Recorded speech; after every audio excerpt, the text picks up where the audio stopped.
जय हिंद साथियों। उम्मीद है स्वस्थ होंगे। स्वस्थ तो मुश्किल बोलना है, क्योंकि स्वस्थ होते तो फिर आप लोगों की वजह से आप लोग जिस चिंता में हैं वो चिंता जाहिर करती है कि आप लोग स्वस्थ नहीं होंगे। और ज़बरदस्त तो हो ही नहीं सकते, क्योंकि आप लोग जिस एग्ज़ाम की तैयारी इतने दिनों से कर रहे थे और इतनी मेहनत से और शिद्दत से लगे हुए थे, और पता चलता है कि हमें कि वो एग्ज़ाम लीक हो चुका है, तो जिस दिल को धक्का लगता है ना, वो भाई साहब आप और हम और आपके परिवार वाले समझ सकते हैं। ये गवर्नमेंट नहीं समझ सकती है। अगर गवर्नमेंट ये समझ जाती तो अभी तक हम जिस प्रोटेस्ट कर रहे हैं, जो चीज़ हम बोल रहे हैं, वो अभी तक सरकार को कर देना चाहिए था। क्या कर देना चाहिए था भैया? तो वो री एग्ज़ाम सरकार को कर देना चाहिए था। पर सरकार अभी नहीं सुन रही है। सरकार सुन क्यों नहीं रही है? क्योंकि हम सरकार को बोलना चाह रहे हैं, पर सरकार सुनना नहीं चाह रही है। वो चाह रही है पागल है। हम पागल लगते हैं सरकार को कि हम बच्चे नहीं, हम पढ़े लिखे नहीं हैं। हम पढ़े लिखे युवा वर्ग है, शिक्षित वर्ग है भैया। और हमारा पता चलता है कि कोई व्यक्ति आता है, लीक करके निकल जाता है पेपर।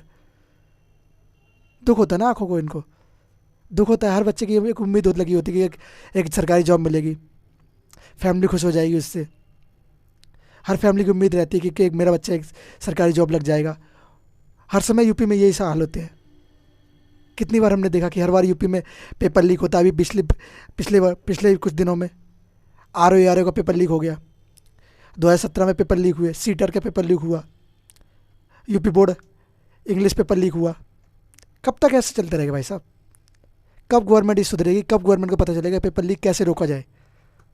यूपीएससी कितना बड़ा एग्ज़ाम करवाती है, उसका एग्ज़ाम क्यों नहीं लीक होता? उससे कुछ सीखना चाहिए ना इनको। अभी जो एग्ज़ाम करवाया, किसी भी कंपनी को उठा के एग्ज़ाम करवा दिया, क्या उस कंपनी वो एग्ज़ाम के लिए प्रिपेयर थी? अगर प्रिपेयर होती तो लीक होता पेपर? नहीं होता। तो ये गलतियाँ हैं गवर्नमेंट की। और गवर्नमेंट कह रही है कि नहीं एग्ज़ाम लीक ही नहीं हुआ। तो लीक नहीं हो भैया, फिर पेपर कहाँ से आ गए बच्चों के पास? एग्ज़ाम से पहले पेपर आ गए कि वो खुद लिख के गए थे पेपर एग्ज़ाम में? खुद लिख के गए थे कि उनको कोई सपना आ गया था नहीं पेपर ये आएगा? नहीं ना, पेपर तो आया था ना उनके पास। पेपर तो पहुंचा है ना उनके पास। कैसे पहुंचा? कुछ तो कारण रहा होगा ना उनके पास पेपर पहुंचने का। पर आयोग मानने को राजी नहीं है ये बात कि नहीं ऐसा हुआ ही नहीं है। और भाई साहब फिर नोटिस देते हैं कि अगर ऐसा कुछ है तो हमें इन्फॉर्मेशन दो। अब आप लोगों को करना क्या है? चलो ये बात तो खैर गवर्नमेंट के ऊपर है। हम लोग अपने तरीके से अपना सहयोग करके हम लोग सब मिलके, सारे टीचर कम्युनिटी मिलके ये कार्य कर रहे हैं। आप लोगों के लिए ही काम कर रहे हैं। क्या काम कर रहे हैं? आप लोगों को री एग्ज़ाम करवाने की। अब भैया हम लोग बात करेंगे। बहुत से बच्चे बोलेंगे भैया री एग्ज़ाम का आप क्यों बोल रहे हो? री एग्ज़ाम का क्यों बोल रहे हो? पेपर कैंसिल करने का क्यों बोल रहे हो? पेपर कैंसिल करने का बच्चा कारण ये है कि कारण क्या है कि अगर री एग्ज़ाम नहीं होगा ना, तो इफेक्ट पड़ेगा किस पे? अगर री एग्ज़ाम नहीं होगा ना बच्चा, तो इफेक्ट किस पे पड़ने वाला है? इफेक्ट पड़ेगा फर्स्ट और 17 की फर्स्ट और 18 की फर्स्ट के बच्चों पर। और क्या भरोसा कि 17 और 18 की फर्स्ट का एग्ज़ाम लीक ना, क्या भरोसा कि 17 और 18 का एग्ज़ाम लीक ना हुआ हो? कोई उम्मीद थोड़ी ना इसकी। अगर उसकी भी कड़ाई से जांच होगी तो उसका भी लीक हो जाएगा पेपर, उसका ही पता चलेगा पेपर लीक हुआ है। जब सेकंड का हो सकता है, 17 का सेकंड, 17 18 का सेकंड हो सकता है, तो फर्स्ट का क्यों नहीं हो सकता है? हो सकता है उससे एक दिन पहले लीक हो गया हो, हमको नहीं पता चला। पेपर आया उसके बाद पता चला कि लीक हो चुका है। पर आयोग मानने को नहीं है कि नहीं हुआ लीक। अब आयोग को तो हमें बताना ही पड़ेगा कि लीक हुआ कि नहीं हुआ। तो उसके लिए हमें करना क्या है? उसके लिए सारे टीचर कम्युनिटी मिलकर क्या कर रही है कि लखनऊ जा रहे हैं। ओके, तो आप लोगों को भी क्या करना है? आप लोगों को अपने लखनऊ में जाके, कहाँ पे? लखनऊ पहुँचना है और योगी जी से मिलना है। योगी जी से मिलना क्या है कि हम लोग वहाँ पे जाके धरना प्रदर्शन करेंगे, मतलब सत्याग्रह करेंगे। कोई किसी को हानि नहीं पहुँचाएंगे, कोई भी उपद्रव नहीं मचाएंगे। सभी बच्चों को क्या करना है? कोई भी उपद्रव नहीं मचाना है। अगर कोई बच्चा ऐसा है जो उपद्रवी के बुद्धिमत्ता से लेके वहाँ पे पहुँचता है, तो कृपया करके ना जाए। आपकी वहाँ पे कोई आवश्यकता नहीं है। वहाँ पे सिर्फ वो बच्चे जाएँ जो अपनी जॉब को वापस पाना चाहते हैं, जो एग्ज़ाम दोबारा करवाना चाहते हैं, वो बच्चे सिर्फ वहाँ पे जाएँ। बाकी कोई ऐसा बच्चा ना जाए जो कि एग्ज़ाम में कोई बाधा, बोल सकते हैं हम जो प्रोटेस्ट कर रहे हैं उसमें कोई बाधा उत्पन्न करे, क्योंकि ऐसे बच्चे की हमारे यहाँ पे कोई आवश्यकता नहीं है। सभी सर वहाँ पे जा रहे हैं। नवीन सर हो गए, रोजगार विद अंकित के नवीन सर हो गए, या एग्ज़ाम पढ़ा के सर हो गए, या हिंदी के सर हो गए। सभी सर मतलब ज़्यादातर टीचर वहाँ पे प्रस्तुत हो रहे हैं। तो आप लोगों को भी वहाँ पे जाके जाना है, अपने खाने पीने का प्रबंध आप लोगों को खुद ही करना पड़ेगा भाई साहब, क्योंकि किसी के पास इतना पैसा नहीं है जो आप लोगों को प्रबंध करवा दे। हाँ, हम लोग आपके लिए आवाज़ उठा सकते हैं, बाकी आप लोग सपोर्ट हमें करेंगे तो हम और आगे आपकी आवाज़ उठा सकते हैं। जब तक आप सपोर्ट नहीं करोगे तब तक हम सपोर्ट आगे नहीं बोल सकते, क्योंकि आपकी बात है ये, हमारी बात नहीं है। हम तो चलो एग्ज़ाम नहीं देने जा रहे ना, एग्ज़ाम आपने दिया है, आपके परिवार पे बीती है, तो आपको इसके बारे में आगे बढ़ के आना होगा। हम लोग आने से कुछ फ़र्क नहीं पड़ने वाला, आप लोग आओगे तो फ़र्क बहुत ज़्यादा पड़ने वाला है। पर आना कैसे है, अपने आप को बचाव करके आना है, क्योंकि पुलिस इस इंतजाम में है कि आपके ऊपर FIR करने के इंतजाम में है। आयोग भी थोड़ा कड़ा हो रखा है, सख्ती हो रखी है आयोग के अंदर कि ये लोग प्रदर्शन ना करें। पर हम लोग कैसे करें, हम लोग करेंगे सत्याग्रह का अपनाएंगे, गांधी जी के किस पे, गांधी जी के चरणों, मतलब उनके जो उन्होंने अब जैसे अपनाया था सत्याग्रह, वैसे हम लोग अपनाएंगे। कोई इसमें हम लोग उपद्रव वाली बात नहीं करने वाले हैं। तो 23 तारीख, कल 23 तारीख 11 बजे आप लोग वहाँ पे पहुँच जाइए इको गार्डन में। ओके, कहाँ पे, लखनऊ इको गार्डन में आप लोग प्रस्तुत हो जाइएगा।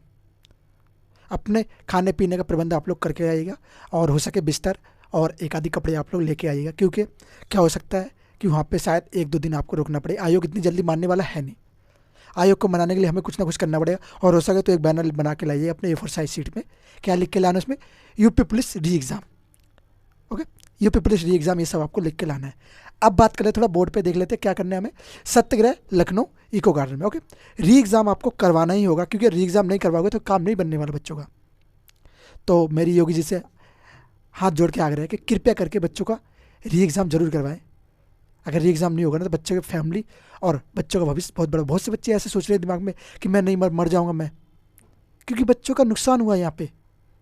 सरकार समझ नहीं रही इस चीज़ को, बच्चों का नुकसान हुआ है भाई साहब। किसी बच्चे ने दिन रात करके इतनी मेहनत करी है, दिन रात करके मेहनत करता है, वो रोज़ाना लगा रहता है पढ़ने में, रोज़ाना लगा है, दिन रात लगा है, ना दिन को दिन देख रहा है ना रात को रात देख रहा है, लगा पड़ा है बस एक गवर्नमेंट जॉब मिल जाए, वो भी किसकी, कांस्टेबल की जॉब। और वैकेंसी कितनी थी, 60,244। कितनी वैकेंसी थी भाई साहब, वैकेंसी कितनी थी, 60,244। और बच्चे कितने, करीब करीब कितने, 15 लाख बच्चे, कितने, 50 लाख बच्चों ने फॉर्म अप्लाई किया।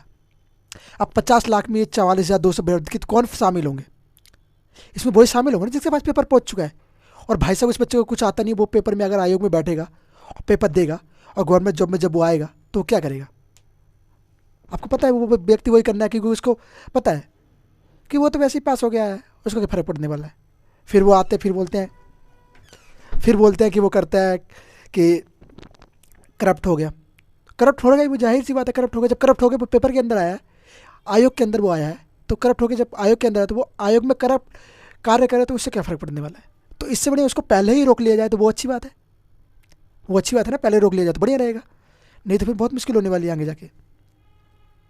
और कई एग्ज़ाम क्यों नहीं लीक होते इतने, यूपी में हर बार एग्ज़ाम लीक होते हैं। 17 ले लो, 18 ले लो, 21 ले लो, 22 ले लो, 20 ले लो, 23 ले लो, UPSI का एग्ज़ाम लीक हुआ, हर बार एग्ज़ाम लीक हो रहे हैं। क्या गलती कर रहे हो आप लोग। आप लोगों को मैं इस मानो तो सजेशन है, UPSC से कुछ सीख लो कि कैसे एग्ज़ाम कराते हैं। UPSC का पेपर क्यों नहीं लीक होता है, जिसने भी ये पेपर लीक किया है उसको पकड़ के कड़ी से कड़ी सख्ताई उसके साथ करी जाए, कड़ी से कड़ी उसको दंडित दिया जाए। क्योंकि अगर आयोग इतना कोई सख्त कानून नहीं लाएगा और सख्त कार्रवाई नहीं करेगा तो बच्चों के लिए बहुत नुकसान होने वाला है आगे चल के भी। अगर हर बार ऐसे पेपर लीक होने लगे तो फिर आयोग के अंदर कौन व्यक्ति प्रवेश करेंगे, वही करेंगे ना उपद्रवी व्यक्ति, जिनके अंदर कोई बुद्धि नहीं है, जिनके अंदर पढ़े लिखे नहीं है वो। तो वो व्यक्ति अगर प्रवेश करने से मतलब बनता तो क्या फायदा, कोई मतलब बनता उन व्यक्ति का, समझे। तो मैन बात यही है कि गवर्नमेंट से हमारा एक ही चीज़ है, हम कोई उपद्रव नहीं मचाना चाह रहे, हम कोई प्रोटेस्ट नहीं करना चाह रहे, हम सिर्फ एक चीज़ चाहते हैं कि हमारा री एग्ज़ाम हो जाए, बस री एग्ज़ाम हो जाए, री एग्ज़ाम हो जाए। अब आप लोग कर क्या सकते हैं इसके लिए आपने अभी सुबह देखा होगा कि एक लेटर आया है। कौन सा लेटर आया, आयोग के द्वारा एक लेटर भेजा गया। क्या भेजा गया, ऑफिशियल लेटर आया। उसमें लेटर क्या है भैया, तो इस लेटर में कहा गया है कि जिस बच्चे को लगता है कि अगर पेपर लीक हुआ है तो उसके पास अगर कोई इन्फॉर्मेशन है तो वो कहाँ पर भेजे, वो हमारे पास मेल करे। इन्होंने ये बात कही है। तो आपको अब करना क्या होगा, आपको ये मेल ID हम दे रहे हैं। ये मेल ID क्या है, board.upppp.government.in। ओके, इस मेल पे आप लोगों को अपना नाम बाकायदा लिख के, अपना नाम और फ़ोन नंबर वगैरह लिख के, इनके पास आपके पास जो भी सबूत है, सबूत के तौर पे क्या हो सकता है, सबूत के तौर पे पेपर लीक हो सकता है एग्ज़ाम वाला, जो एग्ज़ाम पेपर लीक हो वो होगा आपके पास। अगर वो आपके पास है तो आप लोग इनको पीडीएफ बना के या फिर पीडीएफ अटैच करके इनके पास सेंड कर दीजिए। जिसके पास है, जितने जितने ज़्यादा संख्या में आप लोग करोगे उतना ज़्यादा आप लोगों को फ़ायदा होने वाला है इससे। ओके, बात करें फिर आगे क्या होगा। और एक चीज़ कर सकते हैं, किसको, सीएम को भी लिख सकते हैं आप लोग। सीएम को भी ये आप लोग क्या कर सकते हैं, ट्वीट कर सकते हैं। और क्या कर सकते हैं, और कर सकते हैं मेल। ओके, क्या कर सकते हैं, cmup.nic.in पर आप लोग मेल कर सकते हैं इनको भी। ओके, तो ये सब चीज़ें आप लोगों को करनी होगी। हम लोग भी अपनी तरफ से पूरी कोशिश कर रहे हैं कि हम लोग भी आयोग को ऐसे सूचित करें कि हमारे पास भी सबूत हैं, हम कोई ऐसे ही हवा में तीर नहीं मार रहे हैं। हमें पता है कि निशाना कहाँ लगाना है, हमें पता है कि जी का क्या गड़बड़ी हुई है। तो जब हमें पता है तो हम लोग निशाना वही जगह पर लगाएं जहाँ सही हो सकता है चीज़ों को, तो वही करना है हमें। और कुछ बच्चे ऐसे सोच रहे हैं, नहीं भैया अगर एग्ज़ाम हो जाएगा तो हमारी दिक्कत हो जाएगी। भाई दिक्कत हो, अगर आप पढ़ने वाले बच्चे हो तो आप दोबारा कर सकते हो।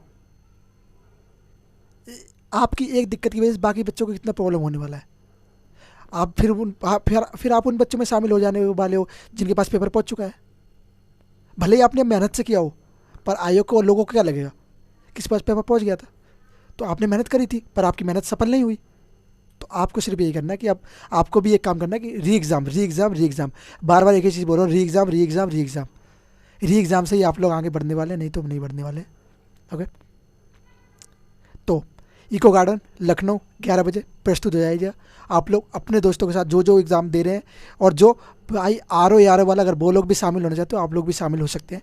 हम लोग शायद हो सकता है आप लोगों को भी वो लोग सुन लें और आप लोगों का भी री एग्ज़ाम करा दें।